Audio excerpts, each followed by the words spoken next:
And it's passed on to a separate panel. And that panel will be only for the purpose of conducting hearings. So these are things we felt have been a shortcoming for some time. Yes, we had a bill last year that was passed, House Bill 808. There were some things happening at the end of session trying to get that done with the constitutional amendment. And frankly, I know there's some issues in the legislation was passed, and that was part of the reason we, in passing it, recognized we'd have a chance to come back if the constitutional amendment did pass, as it did this November. In the 2018 session of the General Assembly, we'll have the chance to address further tweaking and changes that we want to make with the legislation. So I want to give the public assurance that the bill is not finalized with what was passed in 2017 General Assembly, and there will be, by me as one of the sponsors, some other matters to be addressed, and a lot of that will come from what will be the informational report of the ad hoc committee that has been formed by Justice Namias to work on the rules and other recommendations. Their approach has been to look at what is the appropriate ABA standards as a means of having a judicial qualification commission or disciplinary body to determine how judges should be disciplined. So with the coming session, I expect very early on to have a bill prepared and hopefully have support of the members of the House and the Senate to do this. We've talked to senators about it, and they are open to certainly considering again a review of this type legislation. You have before you the report, members of the committee, and I will ask at this time for a motion, and then we'll have any discussion. Is there a motion on the report? I move to pass, Mr. Chairman. The move do pass and second it. And do we have discussions, questions? Yes, ma'am. Pull your mic down so they will be able to hear you. There you are. I have a question, Mr. Chairman. On the bottom of page 7, there's a figure of $20,338 as a cost to the taxpayers in relation to JQC hiring outside counsel. Was that figure produced by the JQC or by? It was produced through one of the members of the JQC, yes. Okay. It was a statement for services rendered by Mr. Hill's law firm. But we haven't seen an itemized bill in relation to that bill. I do have a copy, and I'll be glad to forward that to you. I don't need to see it. I just want to make sure that Yes, ma'am. it was set forth as an itemized bill. That all came in after the conclusion of our regular hearings, but I felt it was relevant to the report that we were compiling. I have a comment, Mr. Chairman. Yes, ma'am. If it's appropriate at this Please. time. I offer this comment as somebody who is very mindful of how we use our time up here.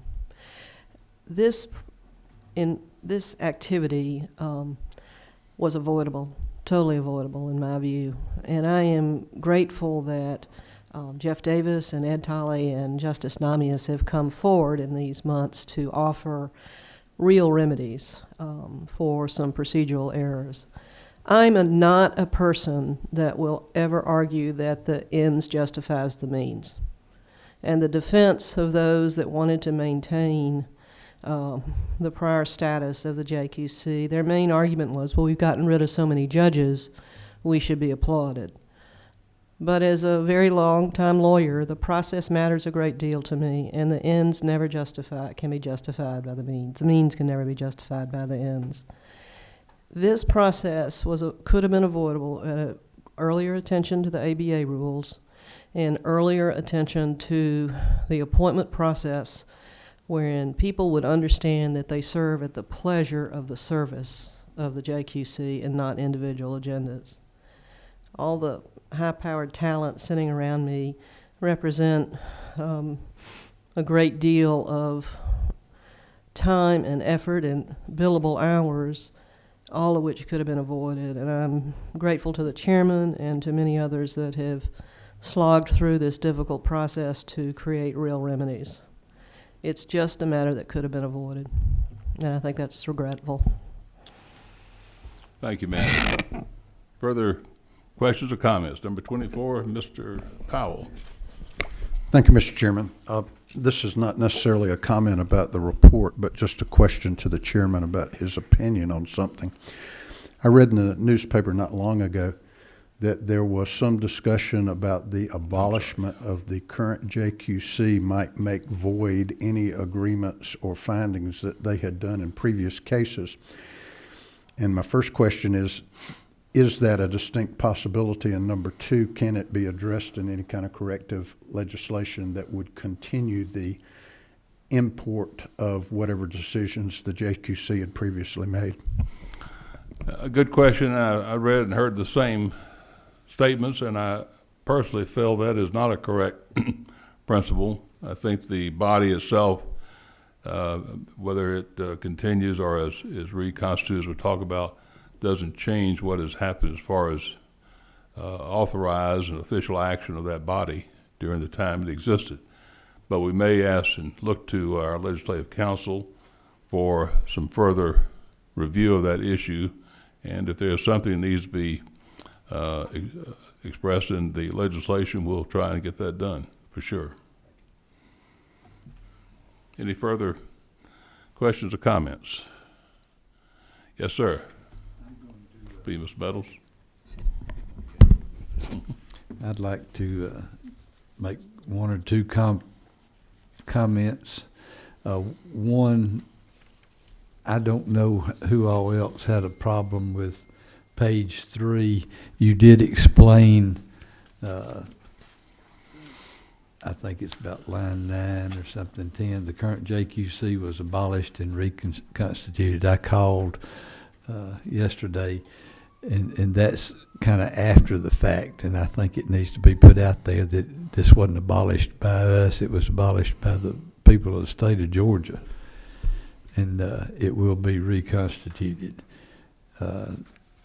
Secondly, I go to page 7 too, the bottom of the page, and I've got that $20,000 underlined over here, and it really upsets me that that group of people that voted for that on that committee would hire somebody at that cost. And I think I was told $500 an hour, so they worked 40 hours on this and did not try to be cooperative at all with this committee. And that when the time comes, we waste money in this state all the time. We also do the budgeting within this state all the time. And I, for one, will take that into serious consideration when I go down and talk to my friend Terry about what goes in that budget.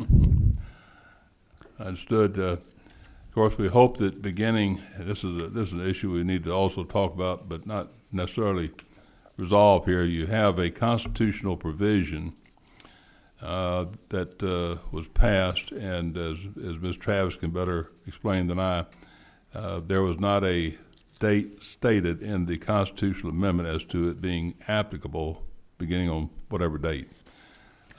And by other constitutional provisions, if it's not stated, it becomes effective as of January 1, 2017. Let me correct myself earlier. My dear friend here pointed out I used the wrong years of these sessions. It was 2016 session, and we're going to be dealing with this bill in the 2017 session. But the other point is the bill that was passed, the House Bill 808, speaks of things occurring as of July the 1st, as a reappointment time-wise for members, et cetera. And frankly, what we seem to have is this break in time, and that came about as far as some changes that were done with these bills and the resolution at the very end. But we're going to have the need probably to have new members appointed, whether it be existing members or actual new ones, as of January the 1st, 2017. They will then be dissolved under the current bill, unless we change that part of it with the session coming up on July the 1st, 2017. So we've got that to address as far as we'll call it the mix-up that came about with the passing of the resolution and the bill and changes that were made the last minute. But frankly, that's something we can take care of, I think, pretty quickly with the new legislation. I would hope that what will have happen with the dissolving of the commission, which is effective January 1st, the appointing bodies putting in members who we expect to continue on after July the 1st, so they can begin the work. One of the big voids we currently have with this commission is there's not a director, there's not appropriate staffing of it. That needs to be done, Mr. Meadows, and it's going to probably take some extra appropriations to do the thing the right way, but we need to do that, and that's one of the things that we'll be addressing come to the session in January. But I agree that it was really a waste of resources. It was unnecessary to expend this $20,000. We never subpoenaed anybody. We asked for volunteer records to be produced, and where the judges authorized it, those records were produced. And frankly, there's a lot of spinning of wheels for no reason with the expenditure of that money. Thank you. Any further comments or questions? If not, we'll call the question, and the question is the adoption of the final report of the committee. And all in favor signify by saying aye. Aye. Any opposed, like sign. Motion carries. There will be no further business then of this committee. We will stand dissolved as of midnight tonight, I think. So I appreciate, I want to express it personally and publicly my sincere thanks to all the members of the committee. This is a very tenuous process we had to go through, but it's something that I felt, and I think you as members also feel has been expressed, we need to do something about a commission that was not functioning as it was expected to do. And to you, Mr. Meadows, Mr. Powell, and Trey. Sorry. What's your last name all of a sudden? Kelly, excuse me. Trey Kelly. Mr. Kelly and my dear friend, Ms. Oliver, we're all very thankful for your work as well as the other members who are not here today. Thank you so much. So we'll stand adjourned.